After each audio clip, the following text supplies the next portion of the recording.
read your paper, The South Korean Silicon Carbide Semiconductor Industry. Do you think China might bear some resemblance with South Korea in terms of building domestic SiC community and supply chain? Yes, so I will start by saying that that silicon carbide, the South Korean and the Chinese have a lot in common as far as having the right infrastructure and background. So in both countries, you have an extensive microelectronics industry. So you have a workforce that's very well trained, that knows how to process silicon and therefore can make the switch to silicon carbide. And of course, both countries, I think, have an excellent technical education system. Also, China is one of the world's top producers of semiconductor products. You do have the right leadership that understands the world market and can make the right strategic decisions to develop silicon carbide.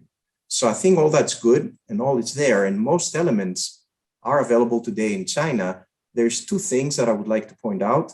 One element is I think China needs to develop its own domestic industry for silicon carbide substrates. And I've seen a lot of investment in China and many startups making substrate because you don't want to be victim to market disruptions that will limit the number of substrates and therefore you cannot produce a lot of material. So the silicon carbide substrates are a big thing. If you look in the case of Korea, not too long ago, they bought the silicon carbide wafer business of DuPont in the United States. It was a $400 million purchase, and that will allow them not only to supply wafers across the world, but also feed the rather large automotive industry. You know, Hyundai, that group is one of the biggest car manufacturers, and they've moved into EVs, and they've actually started inserting EV into systems, right, into their EV cars.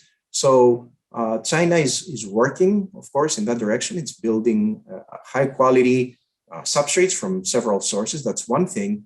And the second thing is, if you were to go back maybe in 2004 to 2014, you will find that in the Silicon Carbide conference, China was not very active, and neither was South Korea for that matter. Primarily, there were companies from the United States, Europe, and Japan. So I would say China has come into the silicon carbide market, you know, and activity kind of a little later than others. And that's why I'm saying that developing a domestic silicon carbide substrate epitaxy industry is something that needs to be done. And I think it's being done in an accelerated fashion. The second thing is, I know in the US, you know, I've been developing silicon carbide processes in a fab starting back in 2004, right? So a lot of the processes that did not carry over from silicon and were essential to produce silicon carbide, you know, basically I had done a long time ago. And because China came in a little later, these processes, you know, need to be developed, and they need to be highly manufacturable and robust processes in order for, you know, companies to make the transition from silicon to also producing silicon carbide device. So I think if the internal substrate, because the substrate availability is a problem, there's big demand, few companies that engage in that field. It's a steep learning curve. You know, it cannot happen overnight. So you certainly need big investments and coordinated effort. But once substrates of high quality become available and the processes that are specific to silicon carbide have been developed, and there are not too many of them, and there's a lot of work that's been done, so they're very good starting points, then I think silicon carbide in China will grow very, very fast. And given that China is a massive market, and silicon carbide, by being more efficient, has less CO2 production, I think the payoff is massive because it translates to many high-paying semiconductor jobs. It also translates to a cleaner environment, which will benefit the people, right?